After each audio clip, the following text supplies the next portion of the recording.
दोस्तों एक ये जो तस्वीर है और एक ये तस्वीर है, जी हाँ, ये दोनों ही तस्वीर अलग अलग भारत को बयां करती हैं। इस वाली तस्वीर का भारत आज का भारत है जो कि ग्लोबल लीडर बनने से कुछ ही कदम की दूरी पर है। बात चाहे G7 जैसे ग्लोबल समिट की हो या फिर बात चाहे G20 जैसे समिट की अध्यक्षता करने की हो, भारत ने हर जगह अपने आप को साबित अच्छे से प्रेजेंट किया है। लेकिन इस बढ़ते हुए भारत का जो क्रेडिट है वो मोदी सरकार को दिया जा रहा है, क्योंकि पिछले कुछ सालों से भारत ने हर क्षेत्र में तेजी से तरक्की की है। मोदी सरकार को 9 साल पूरे हो चुके हैं दोस्तों। ऐसे में आज हम आपको बताएंगे कि इन 9 सालों में भारत कितना बदला है और क्या भारत सच में कभी ग्लोबल लीडर बना। प्रधानमंत्री नरेंद्र मोदी जी ने दोस्तों अपने 9 साल के कार्यकाल में कई बड़े बदलाव किए हैं, जिसका असर पूरे देश पर पड़ा है। आपको बता दें कि 26 मई 2014 को पीएम नरेंद्र मोदी ने केंद्र सरकार की कमान संभाली थी। उस समय मोदी लहर चली थी और बीजेपी ने बड़ा बहुमत हासिल किया था। वहीं एक बार फिर साल 2019 में मोदी सरकार वापस आई।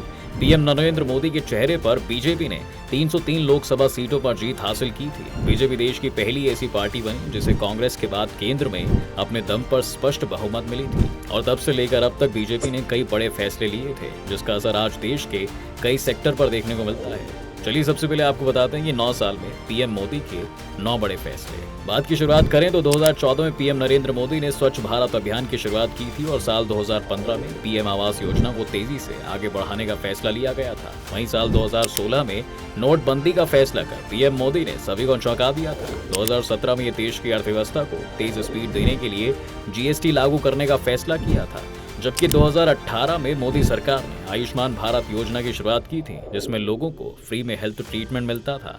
इसके साथ ही साल 2019 में मोदी सरकार ने एक बड़ा फैसला लिया था और सभी को चौंका दिया था। जी हां, जम्मू कश्मीर के आर्टिकल 370 को हटाने का फैसला किया था। इसके साथ ही राम मंदिर को लेकर सुप्रीम कोर्ट के फैसले के बाद 2020 में मोदी सरकार ने राम मंदिर निर्माण के लिए ट्रस्ट का गठन कर दिया था। 2021 में कोरोना से बचाव के लिए मोदी सरकार ने स्वदेशी वैक्सीन के जरिए टीकाकरण अभियान की शुरुआत कराई थी, जिस वैक्सीन को देश के बाहर भी कई देशों में भेजा गया था। इसके साथ ही डिजिटल इंडिया के सपने को पूरा करने के लिए 2022 में मोदी सरकार ने 5G सेवाओं की शुरुआत की और हाल ही में कुछ समय पहले ही नए संसद भवन का उद्घाटन भी किया गया। तो दोस्तों ये सिर्फ देश को अंदर से मजबूत बनाने की बात है। वहीं बात अगर करें इंटरनेशनल लेवल की, तो इंडिया ने पिछले कुछ सालों में दुश्मन देशों को भी करारा जवाब दिया है। बात चाहे चाइना की हो या फिर पाकिस्तान की, इन सालों में इंडिया ने दोनों ही देशों को अपने कदमों से इस बात का एहसास करवा दिया है कि इंडिया अब झुकेगा नहीं। पुलवामा अटैक के बाद भारत ने पाकिस्तान से व्यापार लगभग बंद कर दिया था। हालांकि इससे भारत पर कोई असर नहीं पड़ा, लेकिन पाकिस्तान को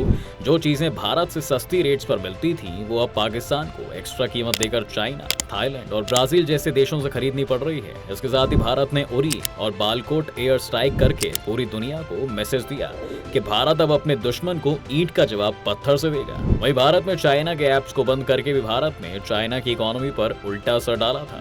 वहीं इंडिया को आज हर जगह पर बड़े सम्मान के साथ बुलाया जाता है। दोस्तों अक्सर ऐसी तस्वीरें सामने आती हैं कि जो बदलते भारत की तरफ साफ इशारा करती हैं। कुछ समय पहले ही मोदी पापुआ न्यू गिनी के दौरे पर गए थे, जहां पर विमान से उतरते ही पापुआ न्यू गिनी के प्रधानमंत्री ने मोदी के पैर छुए थे। यहाँ तक कि पापुआ न्यू गिनी ने मोदी के लिए अपने रिवाज को भी बदला, क्योंकि पापुआ न्यू गिनी कभी भी रात के समय किसी भी देश के प्रधानमंत्री का स्वागत नहीं करता है। ऐसे में अगर ये बात कही जाए कि इंडिया पिछले कुछ सालों में न सिर्फ इकोनॉमी की दृष्टि से बल्कि वैसे भी मजबूत हुआ है, तो ये कहना गलत नहीं होगा। चलिए अब आपको बताते हैं कि पिछले कुछ सालों में देश के सभी सेक्टर्स पर क्या असर पड़ा है। दोस्तों जहां साल 2014 में देश के अंदर मेडिकल कॉलेज की संख्या 387 थी, वो अब बढ़कर 692 हो चुकी है। वहीं 2023 में एम्स की संख्या बढ़कर 24 हो चुकी है, जो 2014 में केवल 6 थी।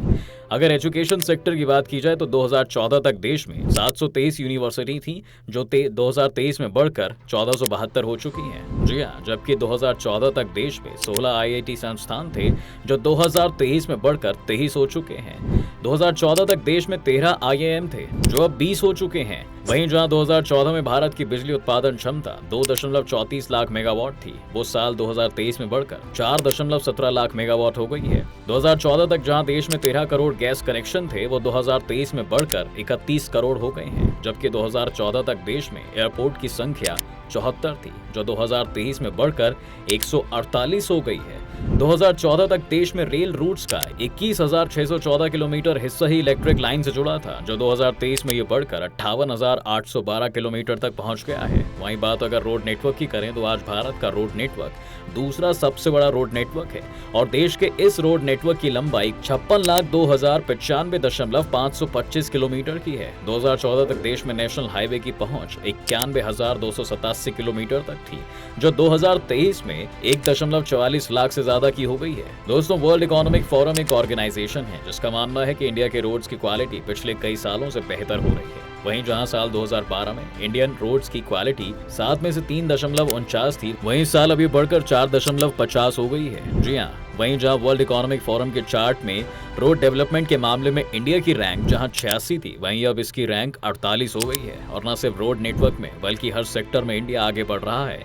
आज इंडियन रेलवे भी बहुत ज्यादा मॉडर्न हो गया है दोस्तों, जहां पेपरलेस टिकट से लेकर कई तरह की फैसिलिटी आ गई है। यहाँ तक कि तेजी से बढ़ते हुए ऑटो सेक्टर की चमक भी अब वर्ल्ड लेवल पर दिखने लगी है। आज भारत ऑटोमोबाइल सेक्टर में तीसरे नंबर पर है। आपको बता दें कि इंडिया ने इस सेक्टर में जापान को पीछे छोड़ दिया है। भारत में साल 2022 में कुल 42.5 लाख नई गाड़ियां बिकी हैं, जबकि जापान में 2022 के दौरान कुल 42 लाख यूनिट्स गाड़ियों की बिक्री हुई है। वहीं बात अगर देश की जीडीपी की करें तो साल 2014 में भारत का कुल GDP size 2,39,127 lakh US dollar का था, जो अब बढ़कर लगभग 3.469 ट्रिलियन अमेरिकी डॉलर पर आ गया है। जब 2014 में केंद्र में भारतीय जनता पार्टी की सरकार आई तो वैश्विक जीडीपी में भारत का हिस्सा 2.6% पर रहा था। अब इसे देखें तो ये बढ़कर लगभग 3.5% पर आ चुका है।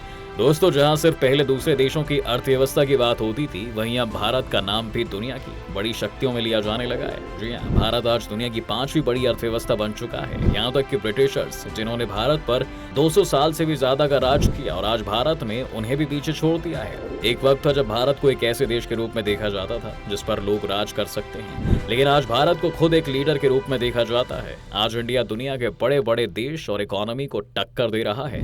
जहां एक तरफ यूरोप की सबसे बड़ी इकोनॉमी वाला देश जर्मनी मंदी में फंस चुका है, वहीं अमेरिका का सच भी अब पूरी दुनिया के सामने आ चुका है। जबकि बात अगर चाइना की करें तो चाइना अभी भी पूरी तरह महामारी के प्रकोप से उभर नहीं पाया है और उसकी इकोनॉमी लड़खड़ा रही है। यूरोप सहित दुनिया के कई देशों में स्थिति दिन प्रतिदिन बदतर होती जा रही है। ऐसे में भारत को पूरी दुनिया बदलते देश के रूप में देख रही है और खास तौर पर प्रधानमंत्री नरेंद्र मोदी को। जी हाँ, भारत की इकोनॉमी की बात करें तो ये दुनिया भर में एक उम्मीद की किरण के तौर पर उभरी है।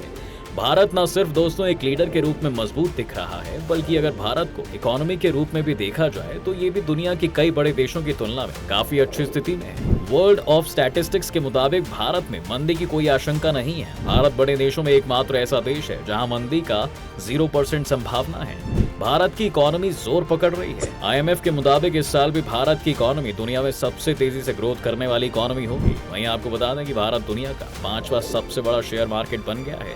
घरेलू शेयर मार्केट्स में पिछले कुछ दिनों से जारी तेजी के बदौलत भारत ने फ्रांस को पछाड़कर यह मुकाम हासिल किया है। जनवरी में फ्रांस इस रैंकिंग में भारत से आगे निकल गया था, लेकिन भारत ने एक बार फिर टक्कर देते हुए अपनी जगह बनाई है। दोस्तों, ऐसे में अगर इन सभी बातों पर गौर किया जाए तो ये सभी बातें साफ इशारा करती हैं कि भारत ने पिछले कुछ सालों में काफी तरक्की की है और आगे आने वाले समय में इस बात की पूरी उम्मीद है कि इंडिया एक बड़ी शक्ति के तौर पर उभर कर सामने आएगा। दोस्तों, इस वीडियो को लेकर आपकी क्या राय है? क्या लगता है आपको कि क्या भारत आगे बढ़कर एक दिन अमेरिका को पीछे छोड़ देगा? क्या भारत कभी चाइना को टक्कर दे पाएगा? हमें हमारे कमेंट सेक्शन में जरूर बताएं। अगर आपको ये वीडियो पसंद आई है तो इसे लाइक और शेयर जरूर करें। साथ ही अगर आप चैनल पर नए हैं तो इसे सब्सक्राइब करना और बेल आइकॉन दबाना बिल्कुल ना भूलें।